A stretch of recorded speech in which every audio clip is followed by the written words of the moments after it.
আজকের পৃথিবীতে যখন অনেক মুসলিম নেতা পশ্চিমা শক্তির সঙ্গে আপোষ করতে ব্যস্ত, তখন এক ৮৬ বছর বয়সী বৃদ্ধের হুঙ্কারে হোয়াইট হাউস থেকে তেল আবিব সবার কপালে চিন্তার ভাঁজ পড়েছে, যার এক ইশারায় মধ্যপ্রাচ্যের ভূ রাজনীতি ওলটপালট হয়ে যায়। আহত মাজলুমের বুকে জেগে ওঠে প্রাণের স্পন্দন। তিনি কোনো সাধারণ রাজনৈতিক নেতা নন, তিনি এক কিংবদন্তি এবং ইসলামের আধ্যাত্মিক বিপ্লবের মূর্ত প্রতীক। তিনি সিংহপুরুষ আয়াতুল্লাহ সৈয়দ আলী খামেনি।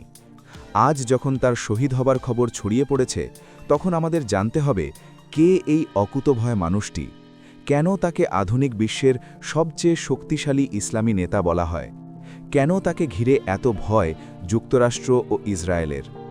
ভিডিওটি শেষ পর্যন্ত দেখুন, কারণ আজকের ভিডিওতে আমরা উন্মোচন করব ইসলামের এই মহান সিপাহসালারের জীবন, সংগ্রাম এবং বীরত্বগাথা। ভিডিওটি দেখলে জানতে পারবেন মৃত খামেনিও জীবিত খামেনির মতোই একই রকম শক্তিশালী এবং প্রাসঙ্গিক। ১৯৩৯ সালের ১৯ এপ্রিল ইরানের পবিত্র মাশহাদ নগরীর এক সাধারণ কিন্তু সম্ভ্রান্ত আলেম পরিবারে জন্ম নেন আলী খামেনি। তার বাবা সৈয়দ জাওয়াদ খামেনি ছিলেন একজন অত্যন্ত পরেজগার ধর্মপ্রাণ মানুষ এবং মা খাদিজা মীর দামানি ছিলেন বিদুষী নারী। মা বাবার ৮ সন্তানের মধ্যে তিনি ছিলেন দ্বিতীয়। খামেনির শৈশব ছিল অত্যন্ত সাধারণ, কিন্তু তার মেধা ও আধ্যাত্মিক তৃষ্ণা ছিল অতুলনীয়। মাত্র ৪ বছর বয়সেই তিনি মক্তবে যাওয়া শুরু করেন এবং ১১ বছর বয়সেই তিনি একজন দক্ষ ধর্মতাত্ত্বিক হিসেবে পরিচিতি পান। রাস্তার ধুলোবালি মেখে যখন তিনি সমবয়সীদের সাথে খেলতেন, তখনও তার গায়ে থাকত আলেমদের পোশাক। আলেমের পোশাক সামলে খেলাধুলা করতে তাকে বেগ পেতে হতো। সেটা দেখে তাকে নিয়ে উপহাস করত অনেকেই, কিন্তু কেউ কি তখন জানত এই শিশুটি একদিন সম্মানিত ইমাম হবেন কোটি মানুষের? আলী খামেনির জীবনের মোড় ঘুরে যায় যখন তিনি শিয়াদের অত্যন্ত গুরুত্বপূর্ণ শহর কুমে পড়তে যান। সেখানে তার দেখা হয় ইসলামী বিপ্লবের কিংবদন্তি নেতা আয়াতুল্লাহ রুহুল্লাহ খোমেনির সঙ্গে। ইমাম খোমেনির আদর্শ চুম্বকের মতো টানে এই তেজোদ্দীপ্ত তরুণলে। খোমেনি ছাড়াও আয়াতুল্লাহ হুসেন বুরুজের দীর শিষ্যত্ব লাভ করেন তিনি। যে সময়ের কথা বলছি, সেই সময় ইরান ছিল শাহ মোহাম্মদ রেজা পাহলাভির শাসনামলে। পাহলাভি ছিল যুক্তরাষ্ট্রের হাতের পুতুল। তার নেতৃত্বে ইসলামকে দেশ থেকে মুছে ফেলার ষড়যন্ত্র চলছিল। তরুণ খামেনি রুখে দাঁড়ালেন। শাহ মোহাম্মদ রেজা পাহলাভির শাসন বিরোধী গোপন আন্দোলনে সক্রিয়ভাবে অংশ নিলেন। ইমাম খোমেনির নির্দেশে তিনি বিপ্লবের মন্ত্র ছড়িয়ে দিলেন সারা দেশে। এর জন্য তাকে অনেক মূল্যও দিতে হয়েছে। ১৯৬৪ থেকে ১৯৭৮ সালের মধ্যে খামেনিকে বারবার গ্রেফতার করা হয় এবং শাহের গোপন পুলিশ সংস্থা সাবাকের হাতে বর্বর নির্যাতনেরও শিকার হন তিনি। কিন্তু কোনো অত্যাচারেই এই সিংহপুরুষ কখনো মাথা নত করেননি। তার বীরত্ব দেখে ইমাম খোমেনি তাকে তরুণ এবং সাহসী ধর্মগুরু উপাধিতে ভূষিত করেছিলেন। ১৯৭৯ সালে ইরানে ইসলামী বিপ্লবের পর সব কিছু বদলে যায়। আলী খামেনি বিপ্লবী পরিষদের দায়িত্ব পালন শুরু করেন। পরবর্তীতে তিনি উপ-প্রতিরক্ষামন্ত্রী হন এবং ইসলামিক বিপ্লবী গার্ড কোরকে সংগঠিত করতে সহায়তাও করেন। এই বিপ্লবী গার্ড ইরানের অন্যতম শক্তিশালী প্রতিষ্ঠানে পরিণত হয়। আলী খামেনি আজীবন মৃত্যুর সঙ্গে পাঞ্জা লড়েছেন। শুধু আজকের যুক্তরাষ্ট্র ইসরায়েলের আক্রমণ নয়, নিজের দেশেই প্রাণঘাতী হামলার শিকার হয়েছেন তিনি। ১৯৮১ সালের জুন মাসে এক জনসভায় ভাষণ দেওয়ার সময় টেবিলের পাশে রাখা টেপ রেকর্ডারে লুকোনো বোমা বিস্ফোরিত হয়। আলী খামেনি গুরুতর আহত হন এবং তার ডান হাতটি চিরতরে অকেজো হয়ে যায়। কিন্তু আল্লাহর রহমতে তিনি অলৌকিকভাবে বেঁচে যান। হাসপাতালের বেডে শুয়ে তিনি বলেছিলেন, আমার একটি দুর্বল আত্মা এবং একটি অসম্পূর্ণ দেহ আছে, আর আছে সামান্য সম্মান যা আপনারা দিয়েছেন। এর সব কিছুই আমি বিপ্লব আর ইসলামের জন্য উৎসর্গ করে দেব। সেই থেকে আজও তিনি তার অকেজো ডান হাত নিয়ে ইসলামের ঝান্ডা ধরে আছেন। আলী খামেনির ওপর ওই হামলায় জড়িত থাকার অভিযোগ ছিল দেশটির বামপন্থী বিদ্রোহী গোষ্ঠীর ওপর। ২ মাস পর একই বিদ্রোহী গোষ্ঠীর হাতে ইরানের রাষ্ট্রপতি মোহাম্মদ আলী রাজাই প্রাণ হারান। রাজাইয়ের মৃত্যুর পর তার উত্তরসূরি হিসেবে আলী খামেনি ইরানের প্রেসিডেন্ট নির্বাচিত হন। ৮ বছর ধরে আনুষ্ঠানিক এই পদে অধিষ্ঠিত ছিলেন তিনি। এই সময় তিনি তৎকালীন প্রধানমন্ত্রী মীর হোসেন মুসাবির সঙ্গে নানা মতবিরোধে জড়িয়ে পড়েন, কারণ তিনি মনে করতেন মুসাবি ইরানের ব্যবস্থায় অতিরিক্ত সংস্কার আনতে চাইছেন। এরপর আসে সেই মাহেন্দ্র খন। ১৯৮৯ সালে ইরানের তৎকালীন সর্বোচ্চ নেতা ইমাম খোমেনির ইন্তেকালের পর মাত্র ৪৯ বছর বয়সে আলী খামেনি ইরানের সর্বোচ্চ নেতার দায়িত্বভার গ্রহণ করেন। সর্বোচ্চ নেতা হিসেবে খামেনি ইরানের সব শাখার ওপর চূড়ান্ত কর্তৃত্ব রাখেন, যার মধ্যে কার্যকারী, আইনসভা এবং বিচার বিভাগ, পাশাপাশি সেনাবাহিনী এবং সব ধরনের নিরাপত্তা বাহিনীও রয়েছে। একই সঙ্গে তিনি রাষ্ট্রের সর্বোচ্চ ধর্মগুরুও বটে। ক্ষমতা গ্রহণের পর গত ৩৫ বছর ধরে তিনি ইরানকে এক দুর্ভেদ্য দুর্গে পরিণত করে রেখেছেন।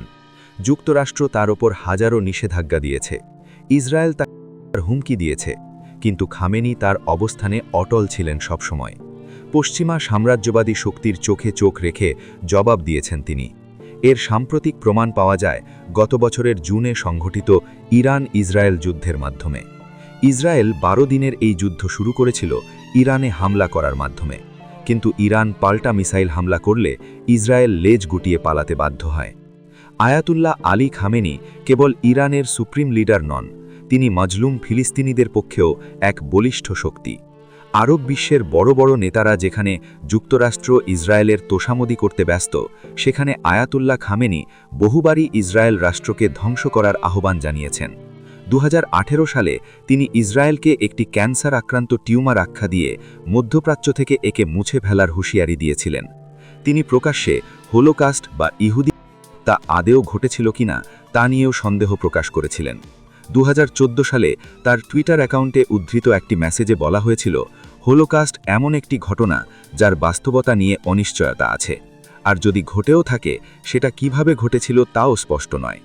ফিলিস্তিনের হামাস, লেবাননের হিজবুল্লাহ এবং ইয়েমেনের হুথিদের প্রধান অনুপ্রেরণা আয়াতুল্লাহ আলী খামেনি। এই বাহিনীগুলোকে মধ্যপ্রাচ্যে ইরানের প্রক্সি বলা হয়। আয়াতুল্লাহ আলী খামেনির অবিচল নেতৃত্বেই দেশটি আজ পারমাণবিক শক্তির দ্বারপ্রান্তে।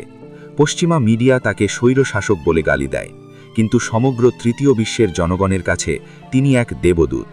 যখন ট্রাম্প বা নেতানিয়াহু হুঙ্কার ছাড়েন, খামেনির চোখের পাতা একটুও কাঁপে না। তিনি শান্ত স্বরে উত্তর দেন, যুক্তরাষ্ট্র আমাদের কিছুই করতে পারবে না। যুক্তরাষ্ট্রকে তিনি ইরানের নম্বর 1 শত্রু বলে আখ্যায়িত করেন। ইরানের সর্বোচ্চ নেতা হিসেবে গত ৩৫ বছরে আয়াতুল্লাহ আলী খামেনিকে নিজ দেশেও বিভিন্ন মতদর্শের প্রেসিডেন্টদের সঙ্গে কাজ করতে হয়েছে। এই সম্পর্কগুলো সবসময় সরল ছিল না। শুরুর দিকে প্রেসিডেন্ট হাশেমি রাফজানজির সঙ্গে তার ঘনিষ্ঠ বন্ধুত্ব ও রাজনৈতিক সমঝোতা ছিলেও পরবর্তীতে অর্থনৈতিক ও পররাষ্ট্র নীতি নিয়ে তাদের মধ্যে দূরত্ব তৈরি হয়।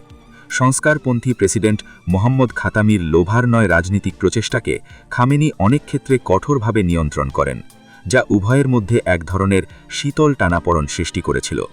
সবচেয়ে নাটকীয় পরিবর্তন দেখা যায় কট্টরপন্থী মাহমুদ আহমদিনেজাদের সময়।